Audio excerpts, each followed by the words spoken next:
राम दोस्तों, जब सीता से मिलने आई रावण की पत्नी मंदोदरी, सुनिए कब मिलने आई थी रावण की पत्नी मंदोदरी सीता से। जब सीता अशोक वाटिका में बैठी थी और तब लंका की महारानी को पता चला कि सीता आई हुई है, तब वह सीता से मिलने के लिए गई थी। राम की पत्नी जाते ही मंदोदरी बोली, राम की पत्नी को मेरा प्रणाम। तुम बहुत सुंदर हो जानकी तुम बहुत सुंदर हो जानकी। मेरे पति ने तुम्हारा हरण किया तो इसमें उनका नहीं, तुम्हारे सौंदर्य का दोष है। महारानी मंदोदरी, आप अपने पति के अपराध पर पर्दा डालने का प्रयास कर रही हो। नहीं जानकी, इस समय मुझे दुख इस बात का है कि यदि परमेश्वर ने मुझे तुम्हारे जैसी सुंदरता प्रदान की होती तो मेरे पति का ध्यान तुम्हारी ओर जाता ही नहीं। आप भी सुंदर हो महारानी मंदोदरी, फिर भी आपके पति अन्य स्त्रियों को बुरी दृष्टि से देखते हैं। उनका चरित्र ही बुरा है, उनका चरित्र ही बुरा है। इस महारानी, उनका दुर्भाग्य यह है कि इस बार उन्होंने अपनी बुरी दृष्टि रघुनंदन राम की पत्नी पर डाली है। जैसे बाली के पापों का घड़ा भरा था, वैसे ही आपके पति के पापों का घड़ा भी भर चुका है।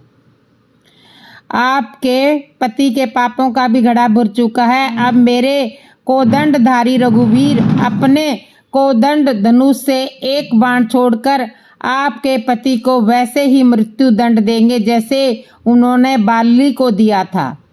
जानकी, मैं तो तुम्हारे पास अपने पति की रक्षा हेतु आई हूँ।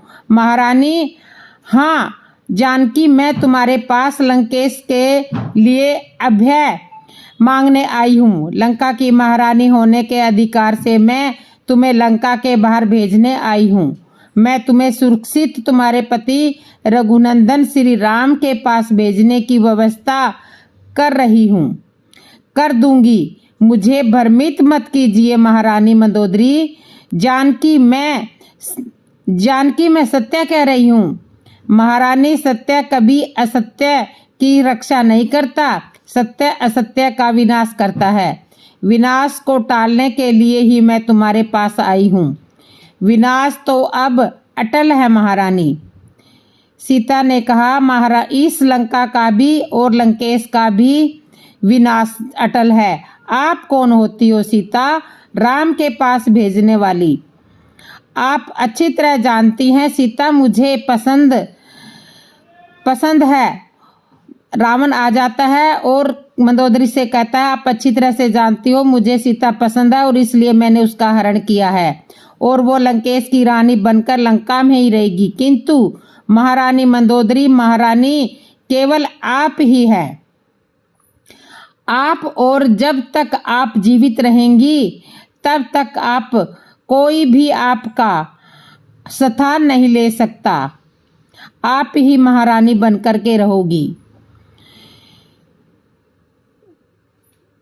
बोल चुके महाराज, अभी और भी बोलना है क्या? मैंने सीता से जो भी कहा उसे सुनकर आप मुझ पर ऐसी बिगड़ने कैसे लगे जैसे मैं महारानी नहीं, इस भवन की कोई सेविका हूँ।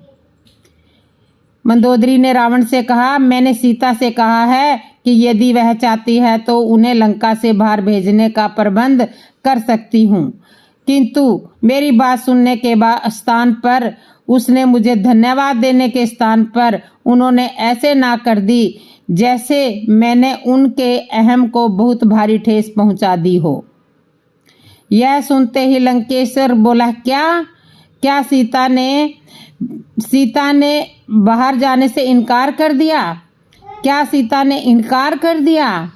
अर्थात क्या वो मेरी भार्या बनेगी? अर्थात सीता लंका में ही रहेगी? ऐसे हा हा हा हा करके हंसने लगा रावण।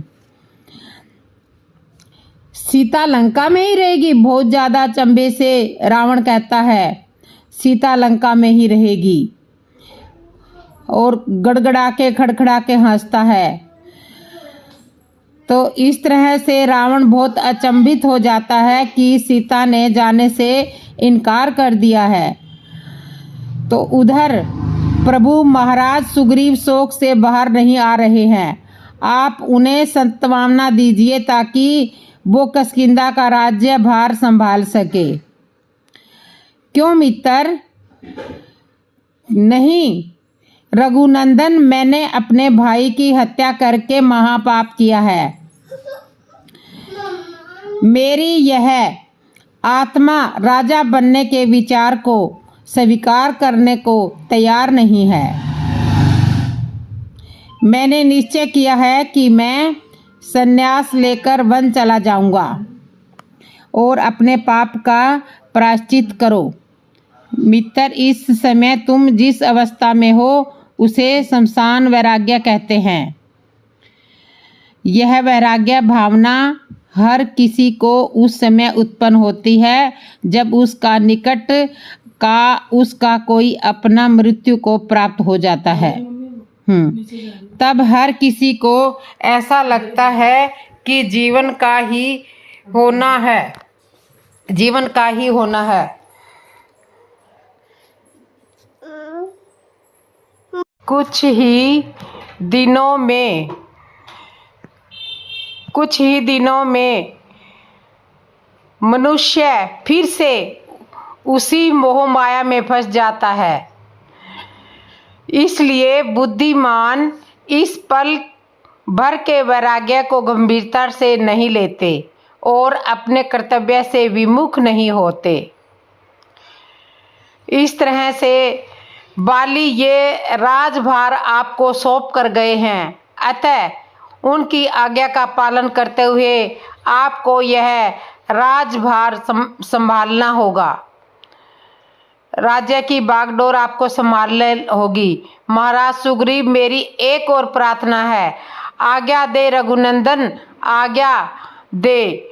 महाराज बाली अंगद को मेरी शरण में छोड़ कर गए हैं, इसलिए हम चाहते हैं कि आपके राज्य अभिषेक के साथ साथ अंगद को युवराज का पद भी मिल जाए।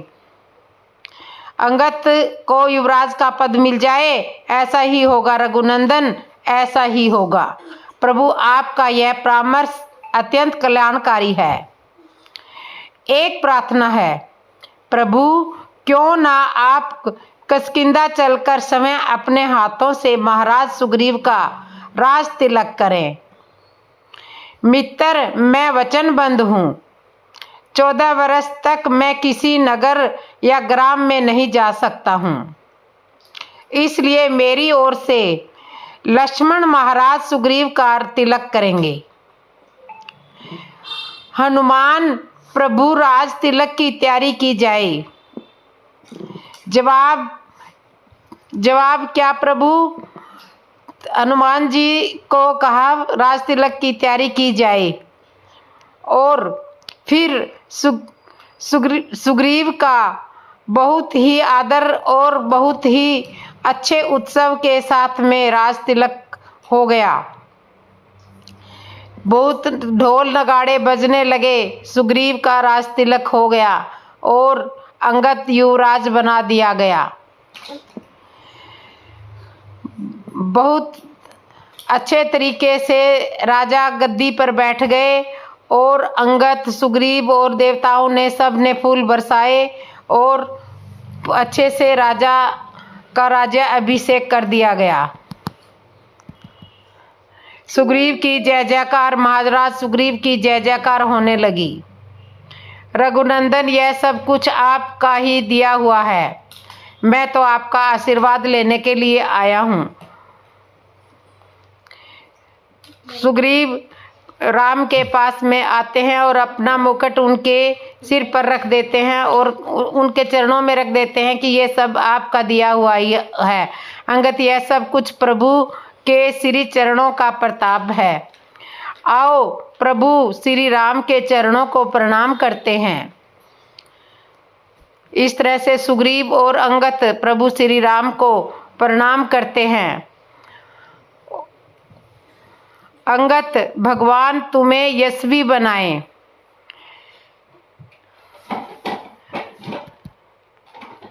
इस तरह से रघुनंदन किष्किंधा सुग्रीव, भगवान आपको एक आदर्श प्रजावत्स होने का भी यश प्रदान करें। आइए अब चलते हैं। सब कुछ बताया गया। हमें यह जान के बड़ी प्रसन्नता है कि प्रजा ने राजा के रूप में सुग्रीव और अंगद को स्वीकार किया है। इसका तात्पर्य है कि प्रजा के प्रति आपका उत्तरदायित्व और बढ़ गया है। अब आपको किष्किंधा के हर एक घर में सुख समृद्धि का प्रकाश फैलाना है। महाराज सुग्रीव, यद्यपि आपके पास हनुमान, जामवंत, नल और नील जैसे बुद्धिमान मंत्री हैं, फिर भी मेरी राय में आपको बाली के सारे मंत्रियों और हितैषियों को अपने मंत्रिमंडल में शामिल कर लेना चाहिए, जो साम्राज्य को समृद्धिशाली बनाने में अपना योगदान देते आए हैं।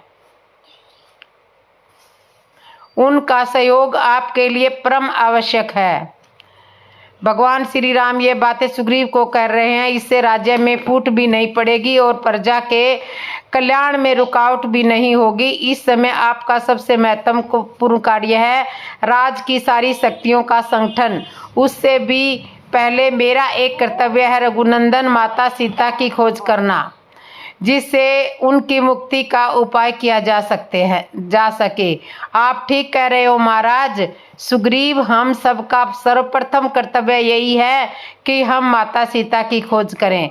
महाराज सुग्रीव, अब आप एक दिन की भी देरी ना करें। भैया को अपने मन की दशा बताएंगे नहीं, परंतु वहां तो भाभी का एक एक पल एक एक वर्ष की तरह बीत रहा होगा। इसलिए जल्दी से सीता को वापस लाने की योजना बनाई जाए। महाराज ने भेंट की है। इस तरह से रावण की पत्नी सीता से मिलने के लिए गई थी। दोस्तों, आपको यह कथा कैसे लगी? अच्छी लगी हो तो कमेंट में जरूर बताना।